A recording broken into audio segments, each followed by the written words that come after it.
रणभूमीवर आग पेटवतो जो तोफेचा गोळा शत्रूलाही धडकी भरवतो हा शुभाचा मावळा, हा शुभाचा मावळा.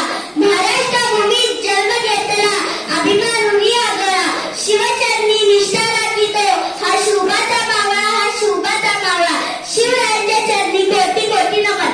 आणि समोर उपस्थित जिजाऊंच्या लेकींना, छत्रपती शिवाजी महाराजांच्या मावळ्यांना आणि छत्रपती संभाजी महाराजांच्या छाव्यांना सप्रेम जय जिजाऊ, जय शिवराय. महाराष्ट्र जिजाऊंच्या गळ्यातील माळ म्हणजे महाराष्ट्र, सईच्या कुंकाने भरलेले कपाळ म्हणजे महाराष्ट्र, जगद्गुरु तुकोबाराय यांच्या भजनातील टाळ म्हणजे महाराष्ट्र, छत्रपती शिवाजी महाराजांचे बलिदान म्हणजे महाराष्ट्र, क्रांतीज्योती सावित्रीबाई फुले यांच्या शिक्षणाचा आभार म्हणजे महाराष्ट्र, कर्तृत्वाच्या सरीने हिरवा झालेला म्हणजे महाराष्ट्र, छत्रपती संभाजी महाराजांचे बलिदान म्हणजे महाराष्ट्र आणि तुमचा आमचा प्राण म्हणजे महाराष्ट्र. या महाराष्ट्राच्या मातीत आपला जन्म झाला, या मातीने आपल्याला वाघासारखं जगायला शिकवलं, त्या मातीमध्ये स्वराज्याचा छावा जन्मला. खरं तर एक नव्हे, दोन नव्हे, तब्बल 400 वर्षाहून गेली.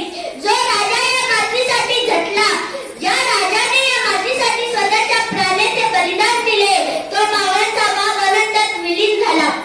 खरं तर मेल्यानंतर माणसांचा इतिहास संपून जातो, पण छत्रपती संभाजी महाराजांचे निधन होऊन सुद्धा त्यांचे नाव या मातीत संपू शकले नाही. ही छत्रपती संभाजी महाराज नावाची ताकद आहे.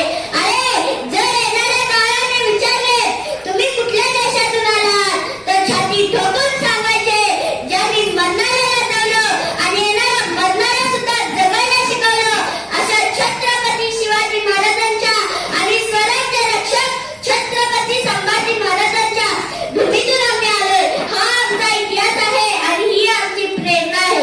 जे कारंजले गांजले त्यासी म्हणे जो आपुले, तोची साधू ओळखावा देव तेथेच